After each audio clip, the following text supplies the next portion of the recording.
ಸ್ನೇಹಿತರೆ, ಮೀಡಿಯಾ ಮಾಸ್ಟರ್ಸ್ಗೆ ಸ್ವಾಗತ ಸುಸ್ವಾಗತ.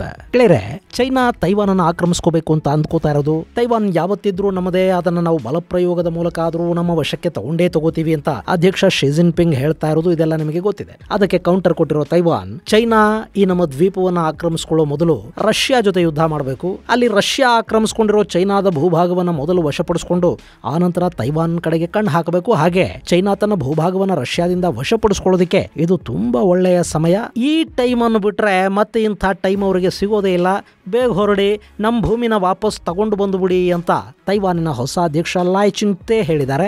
ಇದು ಈಗ ಚೈನಾದ ಜನರ ಭಾವನೆಗಳಿಗೆ ಸಣ್ಣದೊಂದು ಕೊಳ್ಳಿ ಇಟ್ಟಂತಾಗಿದೆ. ಹಾಗಾದ್ರೆ ಚೈನಾ ರಷ್ಯಾ ಜೊತೆಗೆ ಯಾಕೆ ಯುದ್ಧ ಮಾಡಬೇಕು? ಯಾವ ಭೂಭಾಗ ರಷ್ಯಾದ ವಶದಲ್ಲಿದೆ? ಅದನ್ನ ಚೈನಾ ಕಳ್ಕೊಂಡಿದ್ದು ಹೇಗೆ? ಆ ಬಗ್ಗೆ ರಷ್ಯಾದ ನಿಲುವೇನು? ಚೈನಾ ಜನರ ಭಾವನೆಗಳೇನು? ಈಗ ಆ ವಿಷಯ ಮುನ್ನೆಲೆಗೆ ಬರ್ತಾ ಇರೋದು ಯಾಕೆ? ಬನ್ನಿ ನೋಡೋಣ.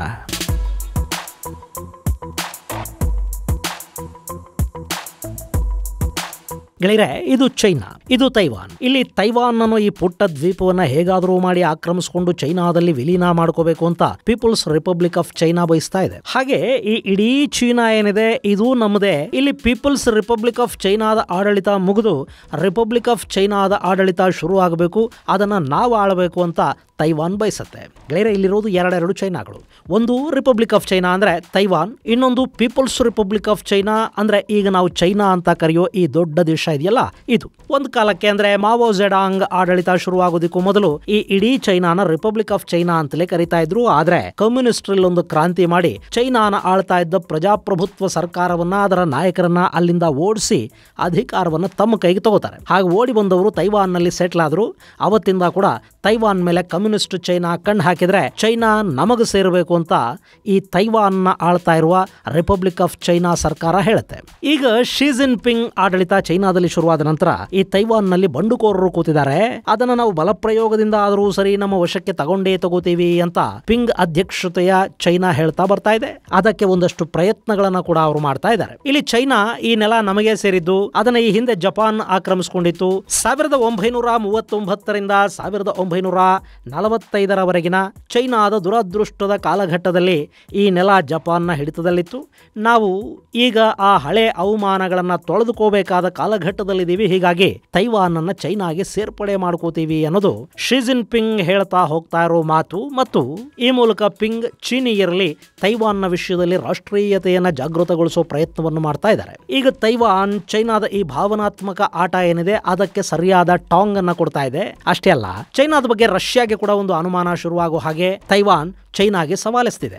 ಅದೇನು ಅಂದ್ರೆ, ನೀವು ತೈವಾನ್ ಅನ್ನು ವಶಪಡಿಸ್ಕೋಬೇಕು ಅಂತ ಅಂದ್ಕೊಂಡಿದ್ರೆ ಅದಕ್ಕೂ ಮೊದಲು ರಷ್ಯಾದ ಮೇಲೆ ಯುದ್ಧ ಮಾಡಿ ಅನ್ನೋದು. ಚೈನಾದ ದುರ್ದಿನಗಳ ಸಂದರ್ಭದಲ್ಲಿ ಬರೀ ಜಪಾನ್ ಮಾತ್ರ ಅಲ್ಲ, ರಷ್ಯಾ ಕೂಡ ಚೈನಾದ ಅತಿ ದೊಡ್ಡ ಹಾಗೂ ಅತ್ಯಂತ ಸಮೃದ್ಧ ಭೂಪ್ರದೇಶವನ್ನ ಕಿತ್ಕೊಳ್ತು. ಅಲ್ಲಿನ ಜನರನ್ನ ಕೊಂದು ಕೆಲವರನ್ನ ಅಲ್ಲಿಂದ ಓಡಿಸಿ ಸುಮಾರು 1 ಮಿಲಿಯನ್ ಚದರ ಕಿಲೋಮೀಟರ್ಗೂ ಹೆಚ್ಚು ಭೂಭಾಗವನ್ನ ರಷ್ಯಾ ವಶಪಡಿಸಿಕೊಂಡಿತ್ತು. ಈಗ ಅದನ್ನ ಮೊದಲು ಚೈನಾಗೆ ವಾಪಸ್ ತಗೊಂಡು ಬನ್ನಿ, ಅದಕ್ಕಾಗಿ ರಷ್ಯಾ ಜೊತೆ ಯುದ್ಧ ಮಾಡಿ, ಹಾಗೆ ಆ ಭೂಪ್ರದೇಶವನ್ನ ವಶಪಡಿಸಿಕೊಳ್ಳೋದಕ್ಕೆ ಇದಕ್ಕಿಂತ ಒಳ್ಳೆಯ ಸಮಯ ನಿಮಗೆ ಮುಂದೆ ಯಾವತ್ತೂ ಸಿಗೋದಿಲ್ಲ. ಯುದ್ಧಕ್ಕೆ ಸಿದ್ಧರಾಗಿ ಹೊರಡಿ, ದಾಳಿ ಮಾಡಿ ರಷ್ಯಾದ ಮೇಲೆ ಅಂತ ತೈವಾನ್ ಪ್ರಚೋದನೆ ಕೊಡೋದಕ್ಕೆ ಶುರು ಮಾಡಿದೆ. ಅಂದಹಾಗೆ ಅವರು ಹಾಗೆ ನಮ್ಮ ನೆಲ ಅಂತ ಹೇಳ್ತಾ ಇರೋದು ರಷ್ಯಾದ ವ್ಲಾದಿವೊಸ್ತೋಕ್ ಪ್ರದೇಶವನ್ನ.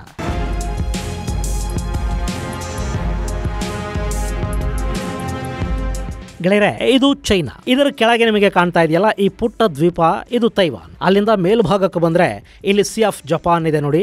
ಇದರ ದಡದಲ್ಲಿರೋದು ವ್ಲಾದಿವೊಸ್ತೋಕ್. ಈ ನಗರ ಸೇರಿದ ಹಾಗೆ ಈ ಇಡೀ ಪ್ರದೇಶವನ್ನ 1858 ಮತ್ತು 1860ರಲ್ಲಿ ರಷ್ಯಾ ತನ್ನ ವಶಕ್ಕೆ ತಗೊಳ್ಳುತ್ತೆ. ಅವತ್ತಿಗೆ ಚೈನಾ ಆಂತರಿಕ ಸಂಘರ್ಷದಿಂದ ಬಳಲ್ತಾ ಇತ್ತು. ತೈಪಿಂಗ್ ಬಂಡಾಯವನ್ನ ಶಮನ ಮಾಡೋದಕ್ಕೆ ಸಾಧ್ಯವಾಗದೆ ಕ್ವಿಂಗ್ ಸಾಮ್ರಾಜ್ಯ ಒದ್ದಾಡ್ತಾ ಇದ್ದ ಸಂದರ್ಭ ಅದು. ಆಗ ರಷ್ಯಾದ ಸೇನೆ ಈ ಭೂಭಾಗದ ಮೇಲೆ ದಾಳಿ ಮಾಡಿತು. ಅಲ್ಲವತ್ತು ಚೈನಾದ ವ್ಯಾಪಾರಿಗಳಿದ್ರು, ಒಂದಷ್ಟು ಚೀನಿ ಜನವಸತಿಗಳು ಕೂಡ ಅಲ್ಲಿದ್ವು ಅಂತ ಹೇಳ್ತಾರೆ. ರಷ್ಯಾದ ಸೈನ್ಯ ಅವರೆಲ್ಲರನ್ನ ಅಲ್ಲಿಂದ ಓಡಿಸ್ತಂತೆ, ಕೆಲವರನ್ನ ಕೊಂದು ಹಾಕಿದ್ರಂತೆ. ಆ ಭೂಭಾಗವನ್ನ ರಷ್ಯಾ ತನ್ನ ವಶಕ್ಕೆ ತಗೊಳ್ತು. ಆ ನಂತರ ರಷ್ಯಾ ಹಾಗೂ ಚೈನಾ ನಡುವೆ ಆದ ಒಪ್ಪಂದದ ಭಾಗವಾಗಿ ಈ ಎರಡೂ ಪ್ರದೇಶಗಳನ್ನ ಚೈನಾ ರಷ್ಯಾಗೆ ಬಿಟ್ಟು ಕೊಡಬೇಕಾಗಿ ಬಂತು. ಗೆಳೆಯರೆ, 1839ರಿಂದ ಎರಡನೇ ಪ್ರಪಂಚ ಯುದ್ಧದ ಮುಕ್ತಾಯದ ದಿನಗಳವರೆಗಿನ ಅವಧಿ ಇದೆ ನೋಡಿ. ಇದನ್ನ ಚೈನಾ ತನ್ನ ಇತಿಹಾಸದ ಅತ್ಯಂತ ಕರಾಳ ಅಧ್ಯಾಯ ಅಂತ ಭಾವಿಸುತ್ತೆ. ಈ ದಿನಗಳಲ್ಲಿ ಆಂತರಿಕ ಬಂಡಾಯಗಳು, ಸಂಘರ್ಷಗಳು, ಅರಾಜಕತೆ, ಜಪಾನ್ ಹಾಗೂ ರಷ್ಯಾ ಜೊತೆಗಿನ ಯುದ್ಧಗಳಲ್ಲಿ, ಬ್ರಿಟಿಷರ ಜೊತೆಗಿನ ಯುದ್ಧದಲ್ಲಿ ನಿರಂತರ ಸೋಲುಗಳನ್ನು ಚೈನಾ ಕಾಣಬೇಕಾಗಿ ಬಂತು. ಆ ದಿನಗಳಲ್ಲಿ ಈ ವ್ಲಾದಿವೋಸ್ತೋಕ್ ಇದೆಯಲ್ಲ, ಅದನ್ನ ಹೈಶಂಗ್ವಿ ಅಂತ ಚೀನಿಯರು ಕರಿತಾ ಇದ್ರಂತೆ. ಹೀಗಾಗಿ ಅವತ್ತಿಗೆ ರಷ್ಯಾ ಹಾಗೂ ಚೈನಾ ನಡುವೆ ಆದ ಐಗುನ್ ಒಪ್ಪಂದವನ್ನ ಚೈನಾದ ಜನ ಅತ್ಯಂತ ಅವಮಾನಕರ ಒಪ್ಪಂದ ಅಂತಲೇ ಇವತ್ತಿಗೂ ನಂಬಿದ್ದಾರೆ. ಹಾಗೆ ಹೈಶಂಗ್ವಿ ಪ್ರದೇಶ ಯಾವತ್ತಿದ್ರೂ ನಮಗೆ ಸೇರಬೇಕು ಅಂತ ಅಲ್ಲಿನ ಜನ ಭಾವಿಸ್ತಾರೆ. ಅಲ್ಲಿ ಚೈನಾ ಹಾಗೂ ರಷ್ಯಾ ನಡುವೆ ಏನೇ ದ್ವಿಪಕ್ಷೀಯ ಸಂಬಂಧಗಳಿದ್ರು, ಎರಡೂ ದೇಶಗಳ ನಾಯಕರು ಏನೇ ಕೈ ಹಿಡ್ಕೊಂಡು ಫೋಟೋ ತೆಗೆಸ್ಕೊಂಡ್ರು, ನಮ್ಮದು ಕಾಲಾತೀತ ಮೈತ್ರಿ ಅಂತ ಏನೇ ಹೇಳ್ಕೊಂಡ್ರು ಕೂಡ ಅಲ್ಲಿನ ಜನ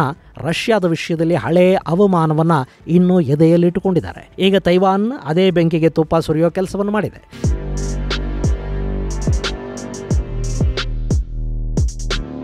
ಗೆಳೆಯರೆ, ತೈವಾನ್ನ ಅಧ್ಯಕ್ಷ ಲೈ ಚಿಂಗ್-ತೆ ಚೀನಾ ತನ್ನ ಅವಮಾನಕ್ಕೆ ಪ್ರತೀಕಾರ ಹೇಳೋ ಉದ್ದೇಶವನ್ನೇ ಹೊಂದಿದ್ರೆ, ತನ್ನ ಹಳೆಯ ಭೂಪ್ರದೇಶಗಳನ್ನ ಮತ್ತೆ ವಶಪಡಿಸಿಕೊಳ್ಳುವ ಇರಾದೆಯನ್ನೇ ಹೊಂದಿದ್ರೆ, ಮೊದಲು ರಷ್ಯಾದ ಮೇಲೆ ಯುದ್ಧ ಮಾಡಿ ವ್ಲಾದಿವೋಸ್ತೋಕ್ ಪ್ರದೇಶವನ್ನ ಕೈವಶ ಮಾಡಿಕೊಳ್ಳಿ ಅಂತ ಹೇಳಿದ್ದಾರೆ. ಮತ್ತು ಅದಕ್ಕೆ ಈಗಿನ ಸಮಯಕ್ಕಿಂತ ಪ್ರಶಸ್ತವಾದ ಬೇರೆ ಸಮಯ ಚೈನಾಗೆ ಸಿಗೋದಿಲ್ಲ ಅಂತ ಕೂಡ ಹೇಳಿದಾರಲ್ವಾ. ಅದಕ್ಕೆ ಕಾರಣ, ಈಗ ರಷ್ಯಾ ಯುಕ್ರೇನ್ ಯುದ್ಧದಲ್ಲಿ ಮುಳುಗೋಗಿದೆ. ಅವರು ತಮ್ಮ ಎಲ್ಲ ಸೇನಾ ಶಕ್ತಿಯನ್ನ ಯುಕ್ರೇನ್ ಮೇಲೆ ಇನ್ವೆಸ್ಟ್ ಮಾಡಿದ್ದಾರೆ. ಹಾಗೆ ಮತ್ತೊಂದು ಕಡೆ ಯುಕ್ರೇನ್ನ ಸೇನೆ ರಷ್ಯಾದ ನೆಲದೊಳಕ್ಕೆ ನುಗ್ಗುತ್ತಾ ಇದೆ. ಅದನ್ನು ಕೂಡ ನಿಯಂತ್ರಿಸಬೇಕಾದ ಅಗತ್ಯ ರಷ್ಯಾಗಿದೆ. 2.5 ವರ್ಷಗಳ ಹಿಂದೆ ಶುರುವಾದ ಈ ಯುದ್ಧ ರಷ್ಯಾದ ಆಯುಧ, ಸೇನೆ ಪ್ರತಿಯೊಂದನ್ನು ಯುಕ್ರೇನ್ ಭಾಗದಲ್ಲಿ ಎಂಗೇಜ್ ಆಗುವ ಹಾಗೆ ಮಾಡಿಬಿಟ್ಟಿದೆ. ಹೀಗಾಗಿ ಅಕಸ್ಮಾತ್ ಚೈನಾ ಈಗೇನಾದ್ರೂ ವ್ಲಾದಿವೋಸ್ತೋಕ್ ಮೇಲೆ ದಾಳಿ ಮಾಡಿದ್ದೇ ಆದ್ರೆ ಅದನ್ನ ಪ್ರತಿಭಟಿಸುವ ಸ್ಥಿತಿಯಲ್ಲಿ ಕೂಡ ರಷ್ಯಾ ಇರೋದಿಲ್ಲ. ಹಾಗೆ ರಷ್ಯಾ ಅಂತಾರಾಷ್ಟ್ರೀಯ ಮಟ್ಟದಲ್ಲಿ ಕೂಡ ಅಮೆರಿಕ ಸೇರಿದಂತೆ ಸಾಕಷ್ಟು ದೇಶಗಳ ವಿರೋಧವನ್ನು ಕಟ್ಟಿಕೊಂಡಿದೆ. ಹೀಗಾಗಿ ರಷ್ಯಾದ ನೆರವಿಗೂ ಯಾರೂ ಬರೋ ಸಾಧ್ಯತೆಗಳಿಲ್ಲ.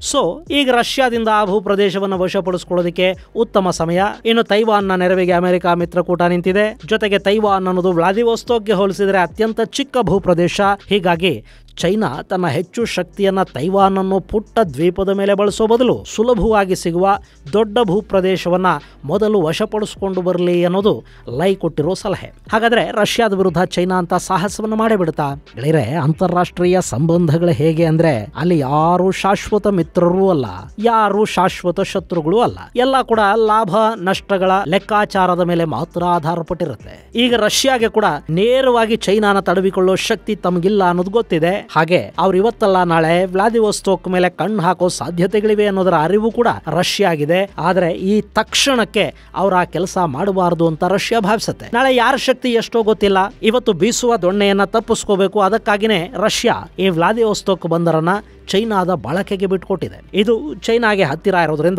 ಚೈನಾ ಹಾಗೂ ರಷ್ಯಾದ ನಡುವೆ ದೊಡ್ಡ ಮಟ್ಟದ ವ್ಯಾಪಾರ ವಹಿವಾಟುಗಳು ಇರೋದ್ರಿಂದ ಈ ಬಂದರಿನ ನಿರ್ವಹಣೆಯನ್ನ ನೀವೇ ಮಾಡಿಕೊಳ್ಳಿ ಅಂತ ರಷ್ಯಾ ಚೈನಾಗೆ ಹೇಳಿದೆ. ಆ ಮೂಲಕ ತಾತ್ಕಾಲಿಕವಾಗಿ ಚೈನಾ ವ್ಲಾದಿವೋಸ್ತೋಕ್ ಮೇಲೆ ಪೂರ್ತಿ ಕಣ್ಣು ಹಾಕದ ಹಾಗೆ ರಷ್ಯಾ ಒಂದು ವ್ಯವಸ್ಥೆಯನ್ನಂತೂ ಮಾಡಿಕೊಂಡಿದೆ. ಆದರೆ ಇದು ಕೂಡ ಎಷ್ಟು ದಿನ ಗೊತ್ತಿಲ್ಲ.